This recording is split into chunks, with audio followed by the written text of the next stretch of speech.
৮ বছর পর আজ অনুষ্ঠিত হচ্ছে নড়াইল জেলা বিএনপির কাউন্সিল। দ্বিবার্ষিক কাউন্সিলে বক্তব্য রাখবেন বিএনপির ভারপ্রাপ্ত চেয়ারম্যান তারেক রহমান। দর্শক, আমরা সরাসরি চলে যাচ্ছি নড়াইলে বিএনপির জেলা কাউন্সিলে, যেখানে আছেন আমাদের স্পেশাল করেসপন্ডেন্ট ইমরুল আহসান।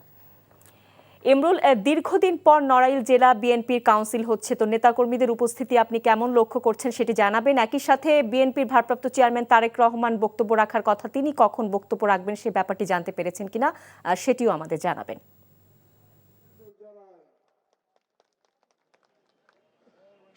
একটি উৎসব মুখর পরিবেশ বলা যায় এই নড়াইলে।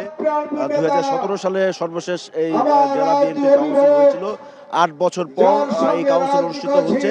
একটি দুটি পর্বে আজকের দিনব্যাপী কাউন্সিলটি হচ্ছে। প্রথম পর্বে সাংগঠনিক রিপোর্ট পেশ করা হয়েছে এবং জেলা পর্যায়ে উপজেলা পর্যায়ে যারা নেতৃবৃন্দ রয়েছেন তাদের বক্তৃতা পর্ব চলছে এবং দলের পক্ষ থেকে যেটা জানানো হয়েছে যে বিএনপির ভারপ্রাপ্ত চেয়ারম্যান উনি প্রথম যে অধিবেশন চলছে বক্তৃতা পর্ব এখানেই সংযুক্ত হবেন।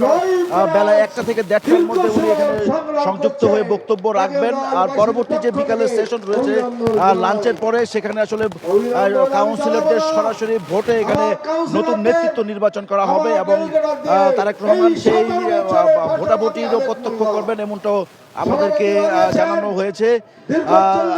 বিএনপি আসলে একটি জাতীয় কাউন্সিলের একটি পরিকল্পনা করছে, যদিও সেটি কবে নাগাদ সুনির্দিষ্ট দিনক্ষণ আমাদেরকে জানানো হয়নি। তবে যেহেতু ধারাবাহিকভাবে তারা জেলা পর্যায়ের কমিটিগুলোর এই কাউন্সিলের মাধ্যমে করছে এবং সেটি ধারণা করা হচ্ছে যে খুব শীঘ্রই হয়তো বিএনপি সে জাতীয় কাউন্সিলের তারিখ ঘোষণা করবে এবং জেলা পর্যায়ের যে কমিটিগুলো হচ্ছে এবং এটি সরাসরি একটি যে তৃণমূলের যে প্রত্যক্ষ ভোট সেই ভোটের মাধ্যমে তারা এই ধারাবাহিকভাবে এই প্রতিটি জেলা কমিটিগুলো গঠন করা হচ্ছে এবং দলের নেতারা যে যুক্তি দিচ্ছেন যে গত 16-17 বছর তারা একটি ফ্যাসিবাদী শক্তির বিরুদ্ধে যে আন্দোলন করেছে এবং সেই আন্দোলনের নেতাকর্মীদের পাশে যারা থেকেছেন এবং যারা এই আন্দোলনে ভূমিকা রেখেছেন তাদের মতামতের ভিত্তিতে যদি নতুন নেতৃত্ব নির্বাচন অর্থাৎ বেছে নেওয়া হয় সেক্ষেত্রে তৃণমূলের নেতাকর্মীদের আর একটি তাদের মূল্যায়ন করা হয়, এই ধরনের একটি বক্তব্য তারা বলছেন এবং সেই ধারণা থেকে আসলে সরাসরি জেলা পর্যায়ের যে কমিটিগুলি হচ্ছে সেখানে সরাসরি ভোটের মাধ্যমে এখানে নির্বাচিত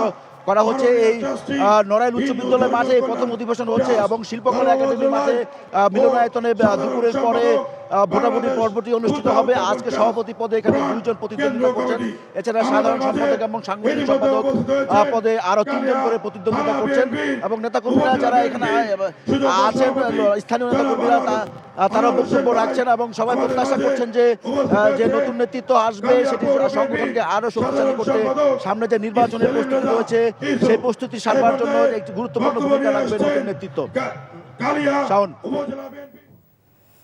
নড়াইল জেলা বিএনপির কাউন্সিলের খবর জানাচ্ছিলেন ইমরুল আহসান।